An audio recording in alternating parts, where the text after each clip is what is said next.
intervenants. Donc, on va passer aux questions. Donc, on avait en fait établi des questions. Tout simplement, en fait, on avait choisi des questions tout au long de l'accueil, mais il se peut, c'est possible que je choisisse, décide de choisir des questions qui ont été posées dans le texte à côté, donc dans pas de micro-conférence. Il y a des questions qui ont été épinglées, peut-être que je vais en choisir quelques-unes, on verra bien. Donc voilà. On va passer aux questions tout de suite. Laissez-moi juste prendre le channel, là, tranquillement.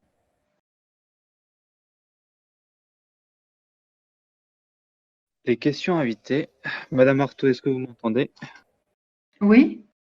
Je vous propose de commencer par une petite fun fact tout de suite. Est-ce que vous saviez que Karl Marx avait investi en bourse durant sa vie?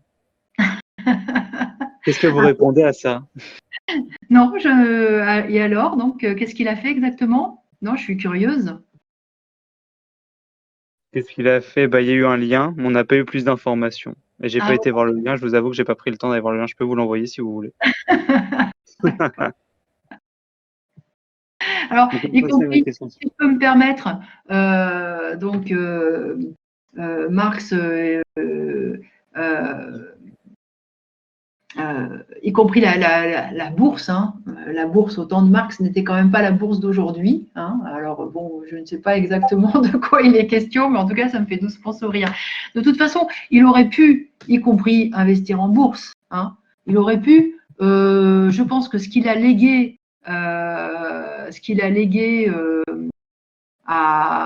aux travailleurs est de toute façon tellement important que ça serait complètement insignifiant. Je vous remercie. Je vous ai envoyé le lien si vous voulez jeter un coup d'œil. Alors, D'accord. la deuxième question, alors il y a une petite affirmation. C'est que depuis l'après-guerre, le taux de syndicalisation ne cesse de diminuer.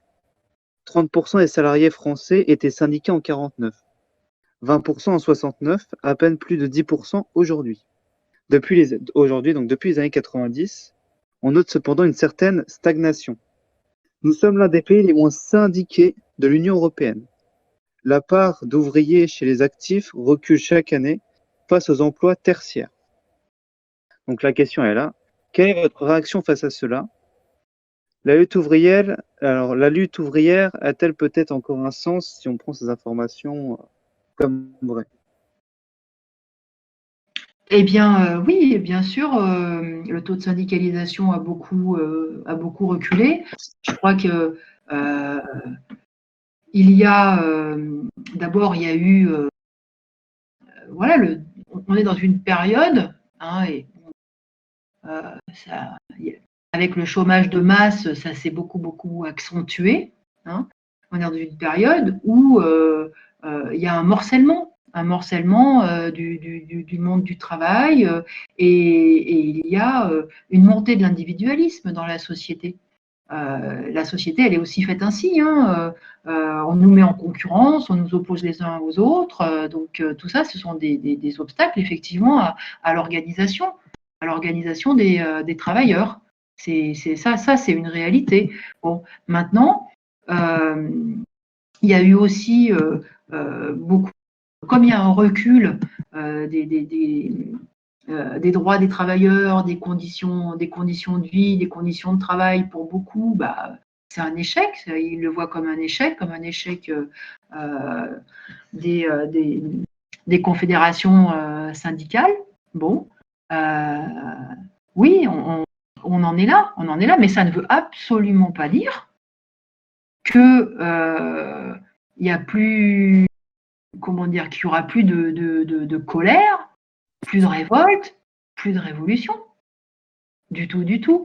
D'ailleurs, juste une petite remarque, mais quand même, le dernier mouvement un peu massif en France qui a quand même touché, hein, le monde ouvrier, bah, c'était les Gilets jaunes. Hein, et c'était justement des femmes et des hommes qui étaient très éloignés des syndicats.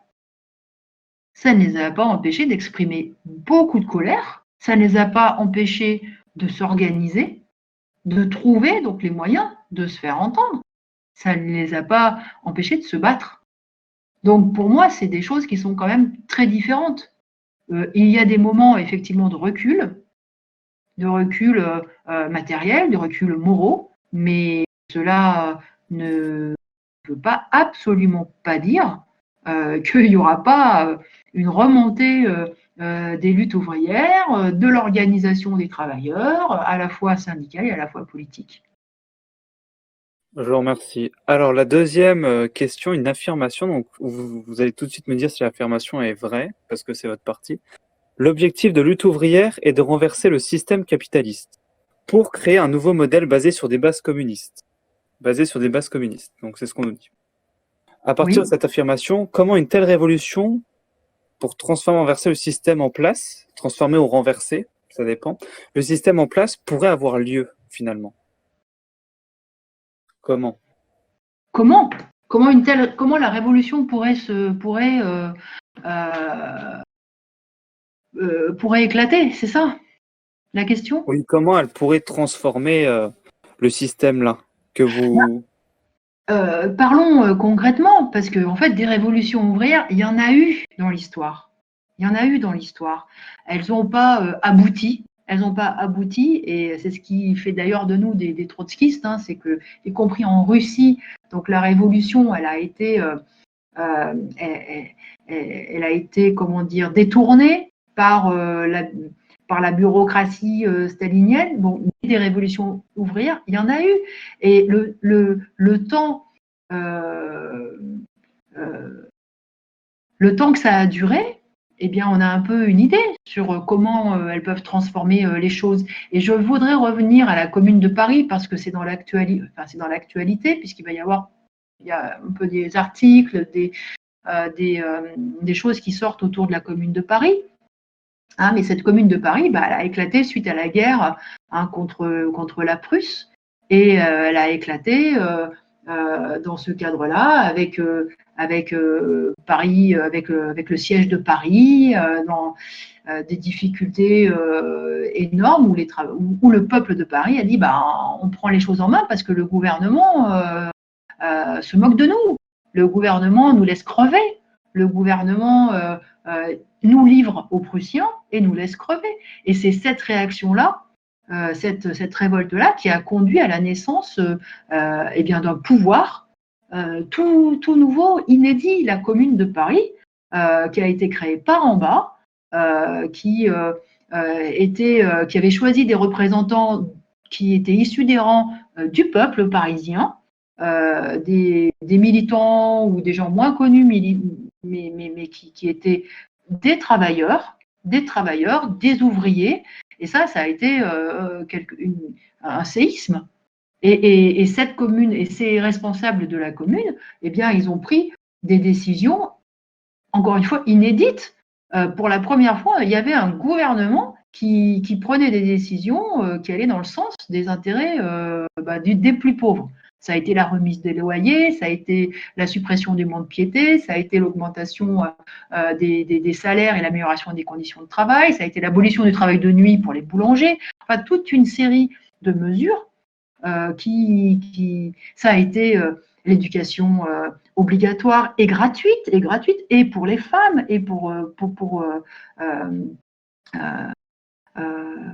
la reconnaissance des droits des femmes. Donc, une série de mesures qui ont été prises en 15 jours, de gouvernement, qui étaient soucieux justement de répondre aux besoins et aux problèmes des plus pauvres. Et donc, une révolution, c'est ça. Une révolution, c'est lorsque les opprimés, les exploités prennent le pouvoir, prennent leur sort en main et inventent effectivement un mode de gouvernement. Alors là, c'était la Commune de Paris. Dans d'autres pays, ça a été des comités ouvriers qui se sont rassemblés pour créer des comités centraux. Et puis, en Russie, on appelait ça les soviets. Hein. Mais c'est leur marque, c'est que les décisions qu'ils prennent, elles sont en faveur des opprimés. Voilà. En Russie, même si la révolution elle a dégénéré, n'empêche que la terre a été donnée aux paysans, à ceux qui l'a cultivée. Et ça, il n'y a aucun autre État et aucun autre gouvernement au monde qui l'a fait. Je vous remercie. J'en profite pour poser une question en cours de route. C'est une personne qui vous dit « Salutations camarades ». Donc je vous dis l'affirmation, je vous pose la question, parce que c'est une grosse affirmation, avec une grosse affirmation même après la question. Bonjour camarades, ces derniers mois, les travailleurs et les travailleuses sont confrontés à une vague de licenciements, en France mais aussi partout dans le monde ailleurs. Les politiciens d'extrême droite, de droite et de gauche, jusqu'à PCF ou à la FI, de Roussel à Ruffin, parlent de relocalisation, de protectionnisme intelligent, etc., etc., fustigeant parfois les travailleurs polonais ou marocains et occultant la vraie opposition, celle qui se situe entre les patrons, y compris français, et la classe ouvrière de tous les pays. De quelle politique, donc voici la question, de quelle politique les travailleurs menacés par licenciement pourraient-ils se saisir pour faire reculer les patrons? Il rajoute, fin janvier, une manifestation contre les licenciements avait été organisée à Paris pour les travailleurs de TUI boycottés par les grandes organisations, se revendiquant soi-disant de la défense du monde du travail. Comment ces initiatives peuvent-elles sortir de l'isolement? Quelle politique pourrait les y aider? C'est C'est deux grosses questions. toutes ces initiatives. Alors, je suis d'accord avec l'affirmation qui a été. Voilà, je me retrouve dans le message.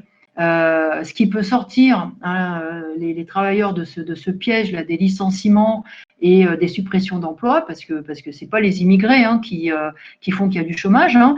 Ce qui fait qu'il y a du chômage, c'est qu'il y a des suppressions d'emplois de partout, parce que tout simplement, eh bien, c'est aussi ça, hein, comment dire, la politique patronale qui consiste à faire travailler le plus possible hein, ceux qui sont là et de leur faire le plus de travail possible en supprimant des emplois. Voilà, c'est des gains de productivité, c'est l'intensification du travail.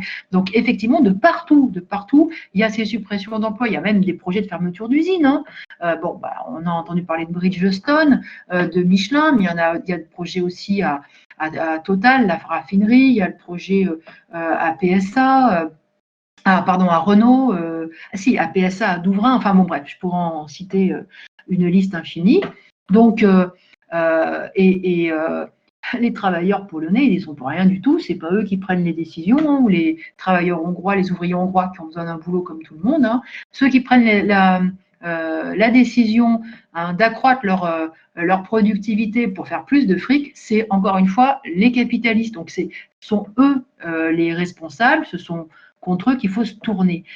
Comment on peut s'en sortir? Eh bien, il n'y a que le rapport de force, il n'y a que la lutte collective, il n'y a que voilà, l'irruption des travailleurs pour dire bah non, nous, on a besoin d'un boulot, supprimer un emploi, c'est un crime social, voilà, c'est un crime contre la société. Hein.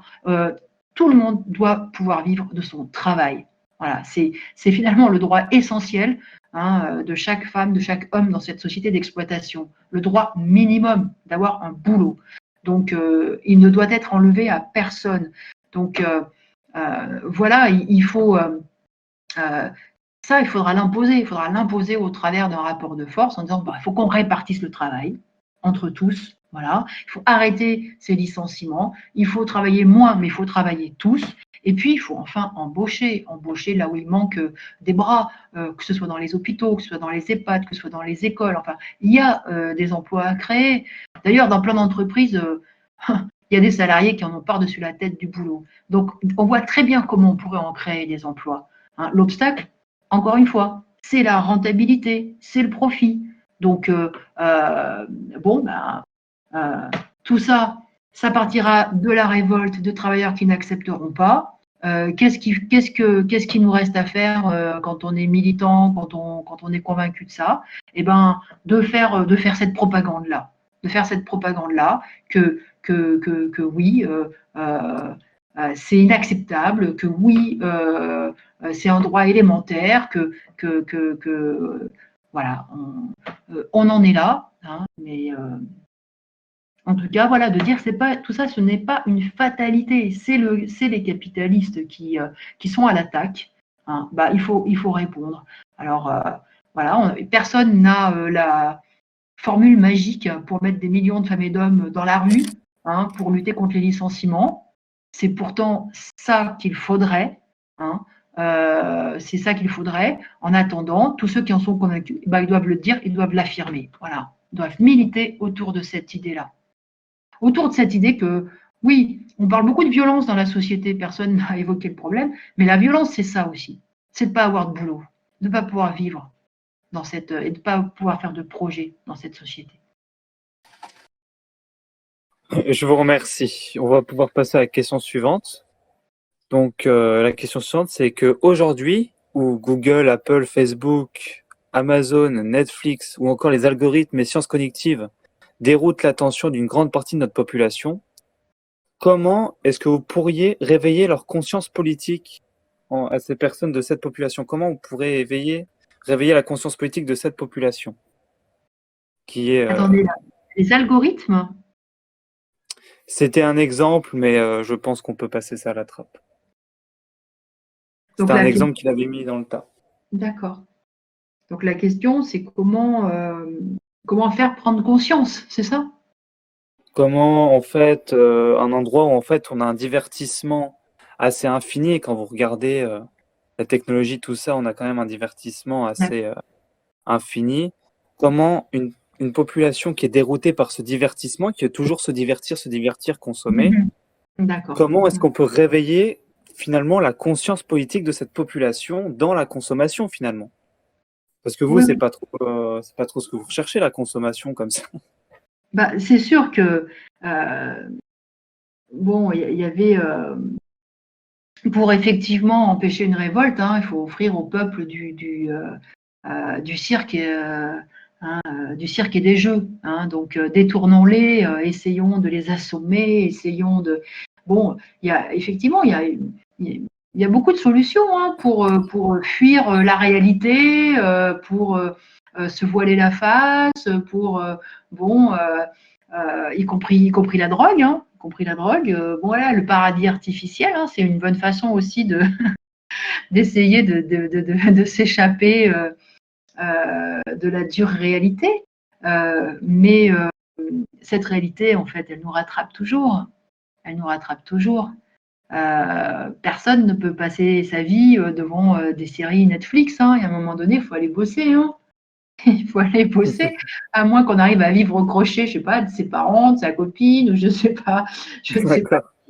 Mais non, on est rappelé à la dure réalité. Voilà. Alors bon, bien sûr que,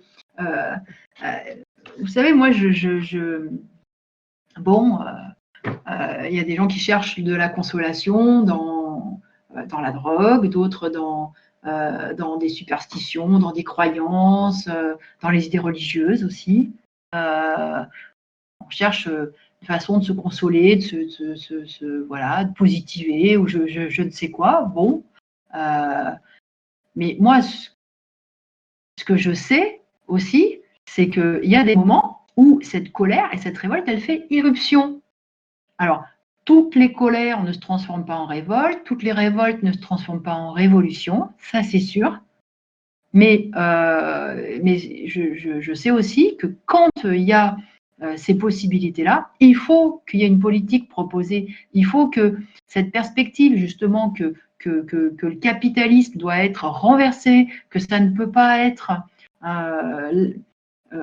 le système pour l'éternité, qu'il y a une autre façon d'organiser les choses, qu'on peut le faire collectivement, que chacun peut trouver sa place dans cette société, peut l'avoir, peut apporter sa pierre à l'édifice et sans être mis comme ça tout le temps en compétition. Toutes ces idées-là, il faut qu'elles vivent. Il faut qu'elles traversent les consciences. Aujourd'hui, elles n'imprimeront pas forcément parce que les voilà, les gens sont pas prêts à se battre, etc. Mais ce sont des idées qui doivent exister, qui doivent exister dans le débat, qui doivent faire réfléchir. Et moi, je suis convaincue que le jour où il y aura cette énergie, cette volonté et cette prise de confiance, qu'on peut faire les choses parce que les gens aussi, ils n'y croient pas aujourd'hui. Donc, à quoi bon ils se disent? Bon, eh bien, moi, je pense qu'il faut qu'on l'affirme, il faut qu'on dise, bah si, nous, on est peut-être une minorité, n'empêche que c'est bel et bien ça nos perspectives, c'est bel et bien, et c'est précisément ceux qui étaient à contre-courant, ceux qui étaient des minorités, ceux qui étaient traités d'utopistes, c'est grâce à eux souvent que la société, elle a évolué, elle a changé. Donc, il faut affirmer ses convictions, même si on est à contre-courant, même si on est minoritaire. Je vous remercie. J'aurais une question. D'ailleurs, je vais lier 2 questions parce qu'elles se rejoignent, je trouve. Alors, la question avec l'affirmation, je vais la lire. La question de l'écologie est quasiment absente de votre discours et de votre programme, finalement. Que Là, proposez-vous pour lutter? La pardon. question de l'écologie Mhm. est quasiment absente de votre discours et de votre programme.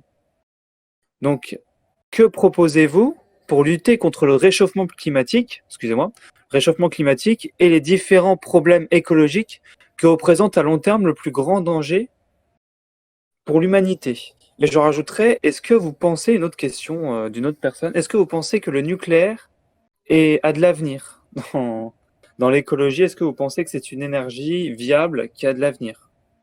Alors, ce que je propose, c'est que les travailleurs, le monde du travail, collectivement, nous prenions le pouvoir, qu'on prenne les rênes de cette économie folle, qu'on les prenne les rênes, qu'on prenne les rênes, et que, au lieu d'organiser et de faire, au lieu d'organiser l'économie uniquement en fonction des intérêts de quelques-uns, en fonction de la recherche du profit le plus rapide, en faisant tout et n'importe quoi, eh bien qu'on organise la production de façon à économiser les ressources de cette planète, à économiser aussi les moyens humains, aussi, voilà, et qu'on les organise rationnellement.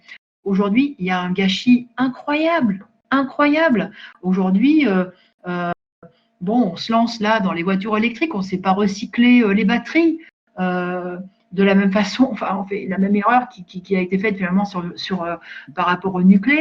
Donc, n'empêche qu'on y va. Alors, moi, je pense que voilà, la solution, c'est on prend en main vraiment la société, hein, et on ne laisse pas. Voilà, moi, ce que j'entends aujourd'hui des écologistes, qu'on me dit, ouais, ils ont un super programme écologiste, mais leur programme, c'est quoi? C'est d'inciter les entreprises à faire du vert, c'est de leur donner un petit peu plus d'argent pour qu'ils polluent moins, mais on va dans le mur avec ça. Donc, il faudrait des mesures beaucoup plus. Encore une fois, il n'y a aucune raison qu'on se résigne à ce diktat-là de quelques-uns. Il faut qu'on gère collectivement cette société. Et le problème de l'écologie, c'est précisément ça. C'est comment on organise la société, quelle énergie on choisit, quel type de transport on met en place, comment on se loge, comment on organise, comment on construit les loges. Enfin, voilà, ce sont des décisions qui touchent à l'organisation collective de la société. Et ces questions, d'ailleurs, ne doivent sûrement pas être à l'échelle d'un pays. Moi, quand j'entends, je veux dire, le réchauffement climatique, ça n'a pas de sens de le poser à l'échelle d'un seul pays. C'est une question d'organisation, là, à l'échelle planétaire. Donc, ça pose aussi cette question-là. Alors, moi, je veux bien qu'on discute d'écologie, qu'on fasse des plans sur la comète, en disant, il faudrait faire ci, il faudrait faire ça, etc., etc. Mais si on se résigne à laisser le pouvoir dans les mains d'une classe de parasites qui ne visent que son fric, on parle pour rien dire. Donc, voilà, mon programme en termes les travailleurs, ceux qui recherchent que la satisfaction du plus grand nombre, leur propre satisfaction. Moi, je ne suis pas décroissante. Moi, je suis pour produire ce qu'il faut, mais juste ce qu'il faut pour répondre aux besoins. Voilà, ni plus ni moins. Il faut qu'on organise comme ça. Et parce que la décroissance, je veux dire, les pauvres, ils en font de la décroissance. Ils se privent surtout. Eux, ils ne sont pas des grands consommateurs de viande. Il n'y a pas de problème. De toute façon, ils n'ont pas de quoi se l'acheter. Quant à prendre l'avion, n'en parlons pas. Le pauvre, il est super écolo. Bon, mais la question, c'est pas ça. La question, c'est c'est de produire ce qu'il faut pour satisfaire les besoins essentiels de tous, les organiser le plus rationnellement possible. Et ça veut dire, enfin, contrôler notre économie. Contrôler notre économie et ne pas la laisser dans les mains d'irresponsables. Et après, sur le nucléaire, juste rapidement, mais je l'ai un petit peu dit tout à l'heure, moi je ne sais pas si le nucléaire, mais peut-être que le nucléaire, c'est peut-être, je n'en sais rien. Aujourd'hui, toutes les études ou toutes les prises de position, de toute façon, elles sont entachées d'arrière-pensée et de calculs d'EDF, parce qu'ils ont misé là-dessus, etc., etc. Mais tous ces problèmes-là, il faudra qu'on les mette à plat. Qu'on les mette à plat en regardant l'avantage, l'inconvénient de chacune des sources énergétiques, parce qu'elles ont toutes des inconvénients, malgré tout, et puis qu'on regarde le coût, et puis qu'on fasse le choix collectivement. Mais il y a une chose dont je suis certaine, c'est que justement, les mesures de précaution, les mesures de sécurité, ça, les travailleurs, ils n'auront aucun problème pour les prendre. Et ça ne leur posera pas de problème parce que eux, ils n'auront pas, comment dire, ils ne seront pas tenus justement par le problème de la profitabilité. Voilà. Je vous remercie. Alors, j'ai une question qui nous vient tout de suite du chat, là. C'est quelles actions concrètes avez-vous menées avec les Gilets jaunes? Déjà, est-ce que vous avez amené des actions concrètes et lesquelles, s'il vous plaît? Non, mais encore une fois, le problème, c'est pas, je veux dire, les Gilets jaunes, ils ont eu besoin de personne pour faire un certain nombre d'actions concrètes. C'est pas ça le problème. Les Gilets jaunes et les travailleurs qui étaient engagés dans ce mouvement des Gilets jaunes, ce qui leur manquait, c'était une politique. C'était de comprendre finalement qu'est-ce qui faisait que ce pouvoir d'achat il cesse de diminuer quand on est auxiliaire de vie, quand on est conducteur, quand on est ouvrier. Ce qui leur manquait, c'était cette politique de comprendre que ce n'était pas qu'un problème de Macron. C'était pas qu'un problème de Macron, c'était aussi un problème du patronat, parce que ce qui a caractérisé le mouvement des Gilets jaunes, c'est qu'ils se sont tournés contre Macron. Alors Macron, effectivement, sa politique est anti-ouvrière, tout ce qu'on veut, mais derrière Macron, il ne faut pas oublier que ceux qui fixent les salaires et qui fabriquent le chômage, c'est quand même le grand patronat. Et tant qu'on ne remet pas en cause et qu'on ne combat pas ce grand patronat pour des augmentations de salaire et pour qu'il arrête ses suppressions d'emplois, on se condamne à mener un combat pour le moins insuffisant. Donc moi, mon problème, c'était, encore une fois, c'était de défendre ma politique. Mais les travailleurs, ils n'ont pas besoin qu'on leur dicte ce qu'ils ont à faire ou je ne sais trop quoi. Simplement, par contre, ils ont besoin qu'il y ait des discussions politiques. Ils ont besoin effectivement de débats contradictoires, voilà, y compris ce qu'on fait ce soir-là. Je vous remercie. J'aimerais revenir parce qu'il y a une question qui a été posée dans le chat pendant que vous répondez, je crois, à Yougoslavie, si je ne me trompe pas, parce que là, je suis en train de regarder des questions un petit peu, je suis en train de descendre. Oui, alors moi, je suis incapable de faire les deux, de regarder les questions et de répondre. Ah, je vous en prie, justement, on le fait pour vous. Ouais. Yougoslavie, vous lui avez répondu que finalement, il y avait des gens qui partaient dans plusieurs régions. Vous avez parlé de la France, pays riche, on allait dans plusieurs régions, voire qu'on allait à l'étranger. La question, c'est du coup, doit-on partir de France vu le taux de chômage et son effondrement? Oui, excusez-moi. Non, mais d'abord, je pensais à tous ces jeunes en France qui partent, par exemple, en Grande-Bretagne, qui partent en Australie. Enfin bon, il y a un certain nombre de jeunes. Voilà. Maintenant, Maintenant, moi, non, les jeunes, moi, je les invite à se battre pour changer la société. On ne va pas se résigner. Du chômage, il y en a de partout, du chômage. Il y a des pays encore bien plus pauvres que la France. Donc, la question, elle n'est pas là. La question, c'est justement de ne pas se résigner et c'est de ne pas se poser la question individuelle. Comment moi, je vais m'en sortir l'herbe, elle n'est pas plus verte ailleurs. Moi, ce que j'ai envie d'expliquer, c'est que justement, il n'y a pas de porte de sortie individuelle. La porte de sortie, elle est collective. Si tu n'es pas condamné par le chômage, tu vas être condamné par les autres méfaits de cette société capitaliste. Oui, sa violence, tu seras pris par ce qui va se passer au niveau de l'écologie. Bah, bien sûr que ça va être catastrophique pour tout le monde. Pour tout le monde. Donc le problème, c'est de changer cette société-là. Et je pense que les jeunes, ils ont absolument un rôle à jouer. Normalement, quand on est jeune, on a moins d'œillères.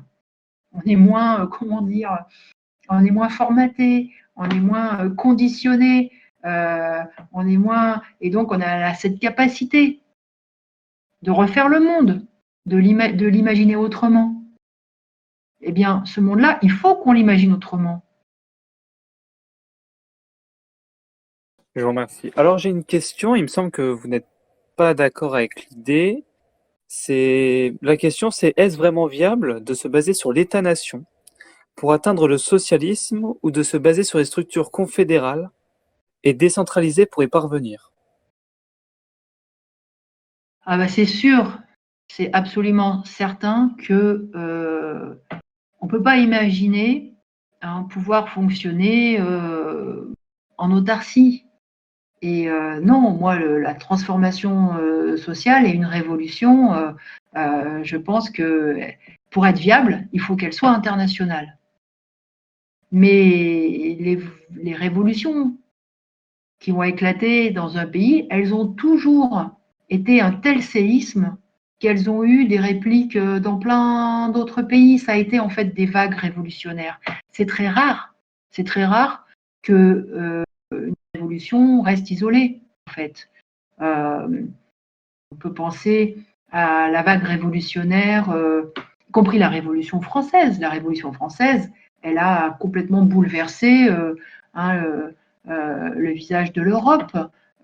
La Révolution ensuite de 1848, ça a été une vague révolutionnaire en Europe, mais ça a été vrai aussi au lendemain de la Première Guerre mondiale, où il y a eu une vague révolutionnaire, pas seulement en Russie, mais aussi en Hongrie, en Allemagne, en Italie, enfin bon, voilà. Donc, et prenez les derniers mouvements de révolte dans les pays arabes. Eh bien, dans les pays arabes, ça a été aussi une vague, c'est-à-dire que quand il y a eu cette révolte en Tunisie, bah, elle s'est répandue.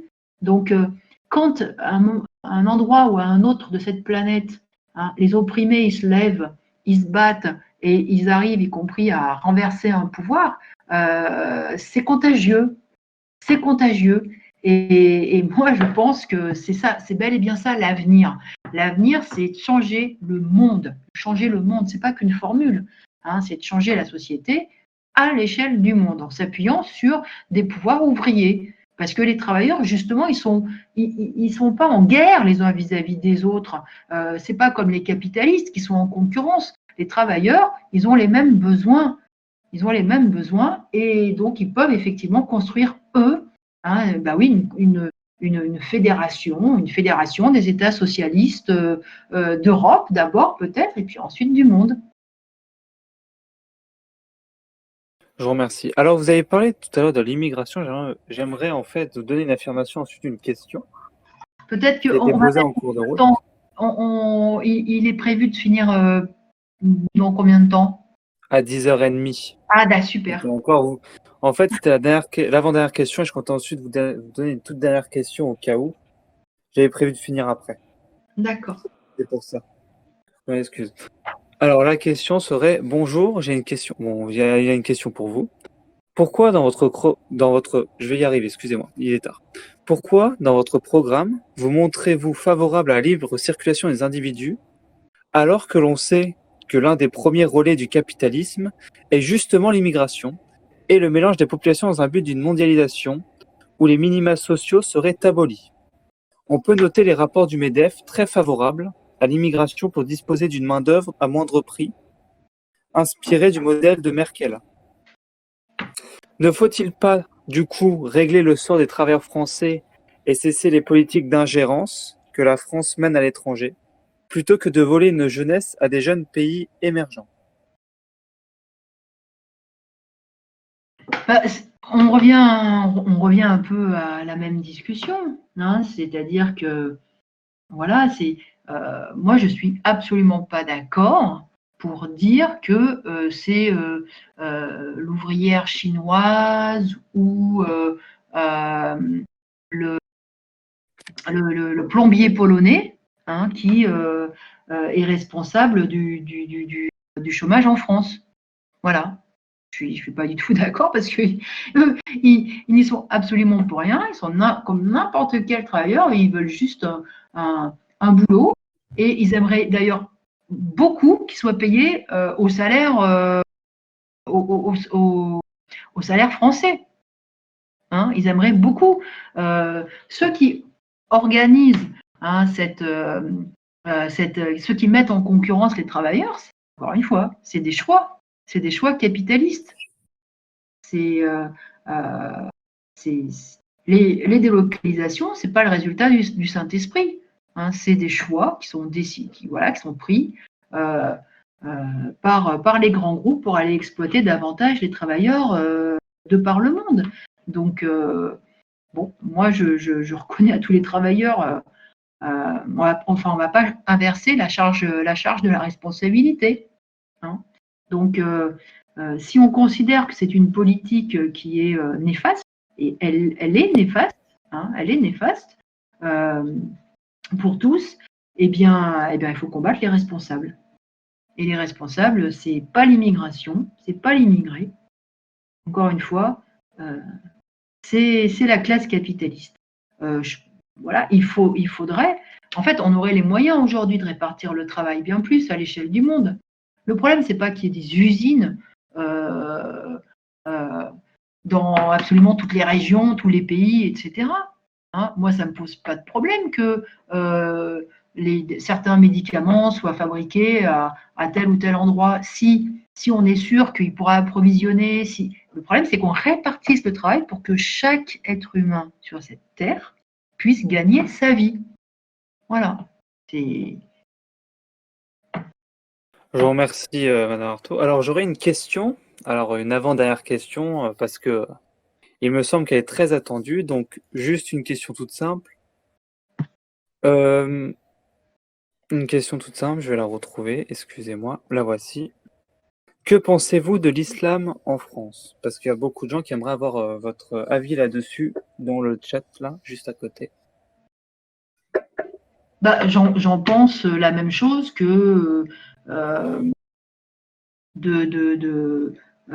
du christianisme ou du judaïsme, voilà, c'est une religion.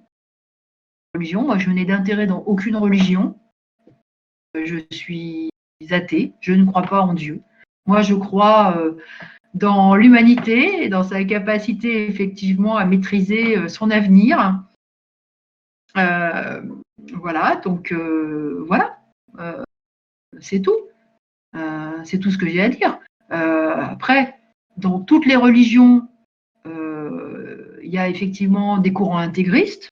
Bon, mais la question du terrorisme et de ceux qui se revendiquent de l'islam, enfin des terroristes qui se revendiquent de l'islam, ça c'est autre chose. C'est de la politique.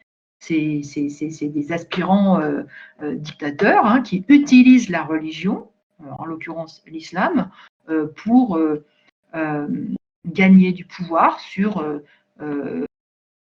ceux qui considèrent être leur communauté, ou en tout cas qui veulent piéger, hein, dans leur communauté. Je vous remercie. Je vais retrouver la toute dernière question qu'on voulait vous poser. Après, on pourra s'arrêter si vous le souhaitez. À moins que j'ai encore 2-3 questions qui viennent en cours de route. Allez-y. Alors, comment pouvez-vous nous expliquer que le vote des travailleurs, donc actuel, après la désyndicalisation, se tourne actuellement, malheureusement, peut-être, ça dépend de l'avis de chacun, vers le Rassemblement national? Et comment comptez-vous les convaincre de manière démocratique, ces travailleurs, de revenir vers vous? Alors, je pense que d'abord, effectivement, voter pour moi, c'est voter pour une communiste révolutionnaire, c'est voter pour la révolution, c'est voter pour, donc une candidate qui ne fait pas de promesses, qui ne dit pas votez pour moi et vous allez voir, je vais faire ci, je vais faire ça, j'arrive au pouvoir et puis je règle le problème. Moi, je ne suis pas dans cette démagogie-là. Voter pour moi, c'est surtout l'expression d'une conscience politique.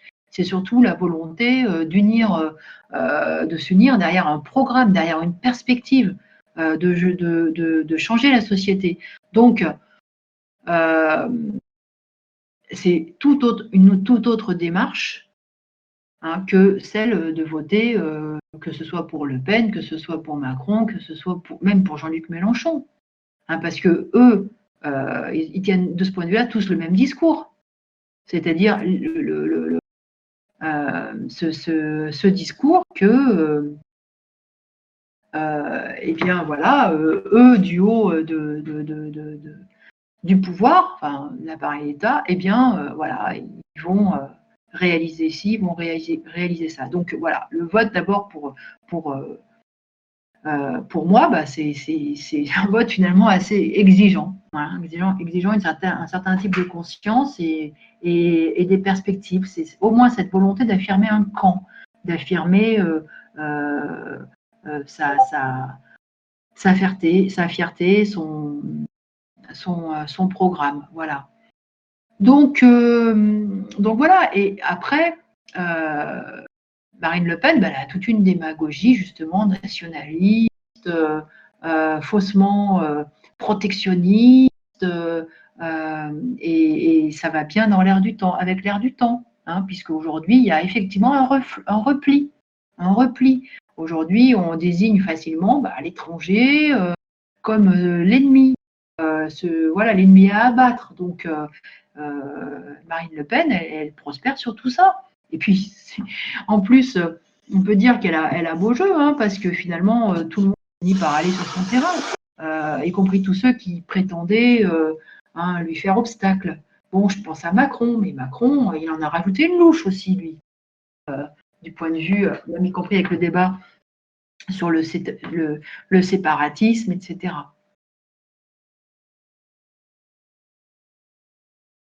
Je vous remercie.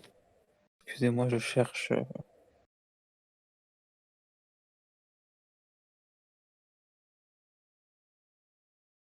Mais du coup, vous aviez parlé de Jean-Luc Mélenchon, etc. J'aimerais savoir, parce que j'ai vu une question aussi qui était intéressante, que pensez-vous du coup de la ligne La France Insoumise sur la question migratoire? Voilà la question que je cherchais pendant que je vous écoutais. Vu que vous parliez aussi de Mélenchon et qu'ils étaient tous du même bord. Oui, enfin, moi, j'ai pas dit que j'étais tout à fait du même bord que Jean-Luc Mélenchon, parce qu'il n'a pas du tout la même perspective que moi.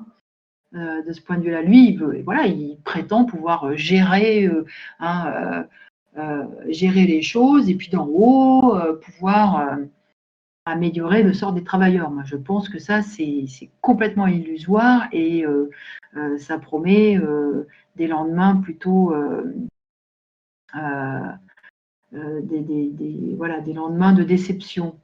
Et même par rapport à l'immigration, bon, il a beaucoup d'ambiguïté, parce que lui aussi, finalement, comment dire, subit et relaie un certain nationalisme. Voilà, donc ça fait partie aussi de ce qui nous sépare avec la France insoumise. Cette propension-là à défendre la France. Bon, moi, c'est pas la France. Moi, encore une fois, c'est les travailleurs, les opprimés, quelle que soit leur origine, leur pays, leur religion. Je vous remercie, Madame Artaud. Je pense qu'on pourra arrêter les questions ici, car je ne vois pas sur quoi rebondir sur ce que vous dites, parce on est vraiment fait la dernière des dernières. J'avoue que j'arrive un peu en bout de. Non, mais Voilà. au début, je vous avais dit que ce serait la dernière question, et comme vous avez parlé de Jean-Luc Mélenchon, je me suis dit, j'avais vu une question là-dessus, du coup, je me suis dit, c'est Y a pas de- intéressant de poser la question là en même temps. y a Vous pas avez de- vu des. D'accord. Bon, bah écoutez, je ne sais pas si. En tout cas, voilà, je vous remercie pour ce débat. Hein, je n'ai pas du tout suivi les interventions, les chats, etc., parce que ce n'était pas possible pour moi de tout faire en même temps, mais j'ai l'impression que ça a suscité pas mal de discussions. Eh bien, tant mieux, tant mieux. Je Et vous remercie. voilà, j'espère que ça continuera. Bonsoir, madame. Bonsoir, madame Artaud. Oui, il y avait une question notamment sur votre parcours à l'éducation nationale. Est-ce que vous en tirez comme leçon de votre parcours à l'éducation nationale en tant que prof de SES, si je ne me trompe? Alors, je suis prof d'économie-gestion. Mon parcours Oui. dans l'éducation nationale, ce que je vois, c'est que c'est. Je ne vais pas trop me développer là-dessus parce que je pourrais parler pendant longtemps, hein, mais voilà, pour moi, c'est du gâchis. L'éducation nationale, hein, on n'a pas les moyens et ces moyens, moi, je suis en lycée, donc le mal est fait en quelque sorte déjà. Mais justement, je le mesure. Moi, je mesure ce gâchis. Je pense que l'éducation, l'envie hein, de se cultiver, ça pourrait être toute autre chose. Et là, on le gâche aussi parce que on déploie pas les moyens qu'il faudrait. Moi, je travaille dans un quartier populaire et je mesure tous les manques hein, qu'il y a, l'impossibilité qu'il y a aussi à travailler, à faire du sur-mesure, à aller chercher chacun, à l'intéresser. Et ça, c'est une grande, grande frustration quand on est enseignant.